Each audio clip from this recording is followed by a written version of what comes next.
কোষ বিভাজনের সময় যে কোষটি বিভাজিত হয় সেটাকে বলা হয় মাতৃকোষ, আর যে কোষগুলো উৎপন্ন হয় সেগুলোকে বলা হয় অপত্য কোষ।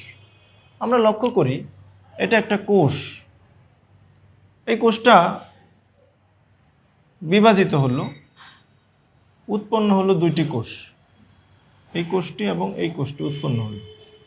এখন এই কোষগুলোকে বলা হয় অপত্য কোষ, এটা হলো মাতৃকোষ। মাতৃকোষের ইংরেজি দেওয়া হয়েছে মাদার সেল, মাদার সেল মাতৃকোষ। আর অপত্য কোষের জন্য নাম দেওয়া হয়েছে ডটার সেল, ডটার সেল। মাইটোসিসের মধ্যে মাতৃকোষে ক্রোমোজোম 2 সেট, অপত্য কোষের মধ্যেও তো ক্রোমোজোম 2 সেট। তাহলে এই মাতৃকোষ এবং অপত্য কোষ এই দুইয়ের মধ্যে কি কোনো পার্থক্য আছে নাকি নাই? আমাদেরকে এই বিষয়টা খুব ভালোভাবে জানা দরকার। এই দুইটা কোষ কি একই? এই দুইটা কোষ একই কিনা? এই যে মাতৃকোষটা, এই মাতৃকোষের মধ্যে ক্রোমোজোম আছে 2 সেট, অপত্য কোষের মধ্যেও ক্রোমোজোম আছে 2 সেট। এখন এই 2 সেট এটা কি একই না ভিন্নতা আছে এর মধ্যে? কি ভিন্নতা আছে বা মূল ঘটনাটা কোন জায়গায়? আমরা যদি এই কোষটাকে এই হ্যাপ্লয়েড নেই, এটা হ্যাপ্লয়েড কোষ, অপত্য কোষও হ্যাপ্লয়েড, অপত্য কোষও হ্যাপ্লয়েড, তাহলে এই হ্যাপ্লয়েড আর এই হ্যাপ্লয়েডের মধ্যে কোনো পার্থক্য আছে কিনা? আমরা তো লক্ষ্য করলাম যে দুইটাই হ্যাপ্লয়েড কোষ, আমাদের জানা দরকার। আমরা আজকে এটা ক্লিয়ার করি, সেটা হলো এই যে মাতৃকোষটা বিভাজিত হয়ে দুইটা অপত্য কোষ তৈরি হইল, হ্যাপ্লয়েড অপত্য কোষ তৈরি হইল। এখন এই হ্যাপ্লয়েড অপত্য কোষগুলো কি আবার বিভাজন করবে না? আবার বিভাজন করবে। এখন এই হ্যাপ্লয়েড কোষ কি বিভাজন করবে, অর্থাৎ এই অপত্য কোষটাই কি বিভাজন করবে নাকি মাতৃকোষ বিভাজন করবে? আমরা তো জানি যে মাতৃকোষ বিভাজিত হয়ে অপত্য কোষ তৈরি হয়, তো সে তো হইল অপত্য কোষ, তাহলে সে কিভাবে বিভাজন করবে? এইখানে আমাদের মূল আলোচ্য বিষয়, সেটা হলো এই অপত্য কোষ বিভাজিত হবে না। অপত্য কোষটাকে আগে কি হইতে হবে? অপত্য কোষটাকে আগে মাতৃকোষ হইতে হবে, অপত্য কোষটাকে আগে মাতৃকোষ হইতে হবে, তারপর সে বিভাজিত হবে। তাহলে আমাদের জানা দরকার যে অপত্য কোষ মাতৃকোষ হবে কিভাবে? ক্রোমোজোম তো একই, এটা অপত্য কোষ, এখন বললাম এটা মাতৃকোষ, তো ক্রোমোজোম তো একই। তাহলে কি সেই বিষয় যে একটা অপত্য কোষ একটা মাতৃকোষ হওয়ার জন্য প্রয়োজন? সেটার নাম হইল ইন্টারফেজ। কি নাম? ইন্টারফেজ। মাইটোসিস বিভাজন একবার হইল, আবার হবে, কিন্তু আবার হওয়ার আগে যে প্রস্তুতিমূলক পর্যায়টা, সেটার নাম হইল ইন্টারফেজ। তাহলে ইন্টারফেজ এর মধ্যে কি এমন ঘটনা ঘটে যে একটা মাতৃকোষ একটা অপত্য কোষ একটা মাতৃকোষে পরিণত হয়? সেটা হলো ডিএনএ রেপ্লিকেশন। কি সেটা? DNA replication. আমাদের মনে রাখতে হবে যে ডিএনএ রেপ্লিকেশনের মূল সংজ্ঞাটা, একটি ডিএনএ থেকে দুইটি ডিএনএ সৃষ্টির প্রক্রিয়াকে বলা হয় ডিএনএ রেপ্লিকেশন। তাহলে এই যে ডিএনএটা, এই যে অপত্য কোষটা, এই অপত্য কোষের মধ্যে যে ক্রোমোজোম আছে, এটা ডটার সেল বা অপত্য কোষ, এটা এখন আবার মাদার সেল হবে। কিভাবে হবে? ডিএনএ রেপ্লিকেশনের মাধ্যমে। আর ডিএনএ রেপ্লিকেশনটা হয় কোথায়?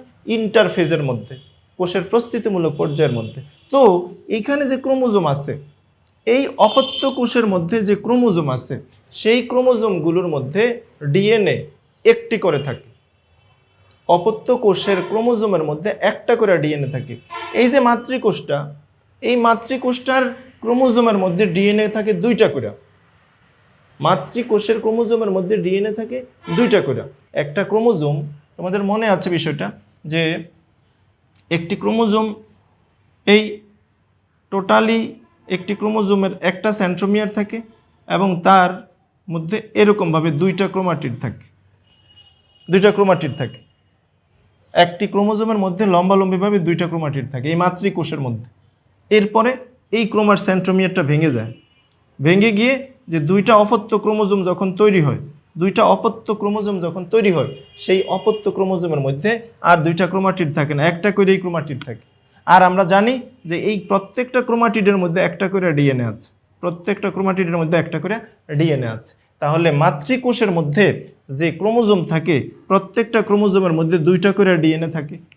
কিন্তু অপত্য কোষের যে ক্রোমোজোম সেই ক্রোমোজোমের মধ্যে যেহেতু এই সেন্ট্রোমিয়ারটা ভেঙে গিয়ে অপত্য ক্রোমোজোম তৈরি হয়, তাহলে অপত্য ক্রোমোজোমের মধ্যে যে ক্রোমোজোমটা থাকে অপত্য ক্রোমোজোম, সেখানে একটাই ক্রোমাটিড থাকে এবং একটাই ডিএনএ থাকে।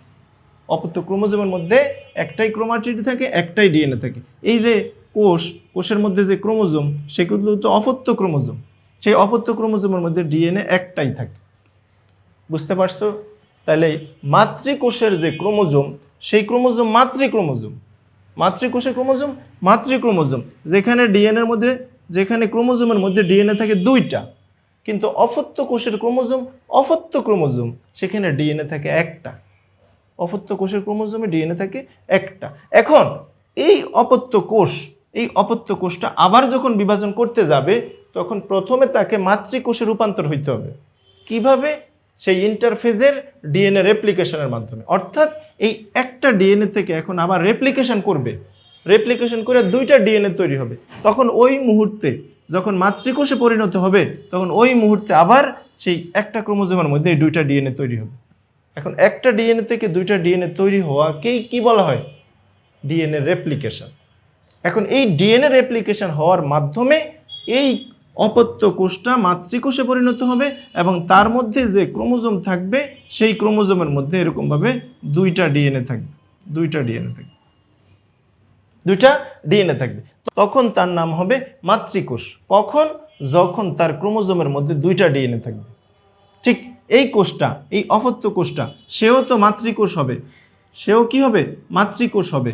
তাকেও বিভাজন করতে হবে, কিন্তু অপত্য কোষ অবস্থায় তার পক্ষে বিভাজন করা সম্ভব না। প্রথমে তাকে মাতৃকোষ হইতে হবে। আর কিভাবে মাতৃকোষ হবে? প্রথমে তার মধ্যে ইন্টারফেজের ইন্টারফেজের 3টা ধাপ, G1, S, G2, সেই S বা সিনথেসিস ধাপের মধ্যে এই ডিএনএটার মধ্যে এই ক্রোমোজোমের এই ডিএনএটা কি করবে? ক্রোমোজোমের এই ডিএনএটা রেপ্লিকেশন কইরা 2টা ডিএনএ তৈরি করবে। একটা ডিএনএ, এই 2টা ডিএনএ তৈরি করবে। তাহলে একটা ডিএনএ থেকে 2টা ডিএনএ তৈরি হওয়া, একটি ডিএনএ থেকে 2টি ডিএনএ তৈরি হওয়া, এটাই তো রেপ্লিকেশন।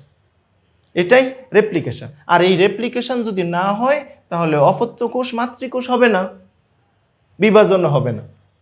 এজন্য কোষ বিভাজনের পূর্ব শর্ত হইল ডিএনএ রেপ্লিকেশন। বুঝতে পেরেছো? কোষ বিভাজনের পূর্ব শর্ত হলো ডিএনএ রেপ্লিকেশন।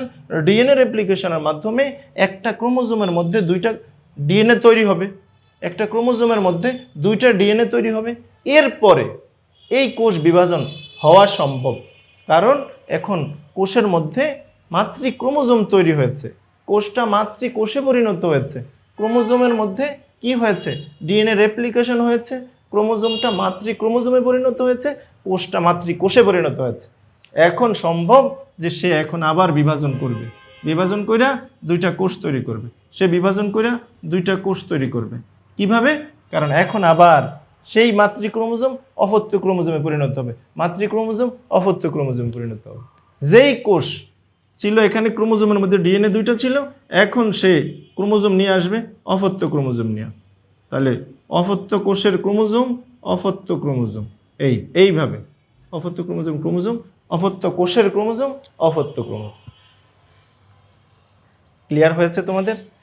মাতৃকোষ বিভাজিত হয়, অপত্য কোষ উৎপন্ন হয়।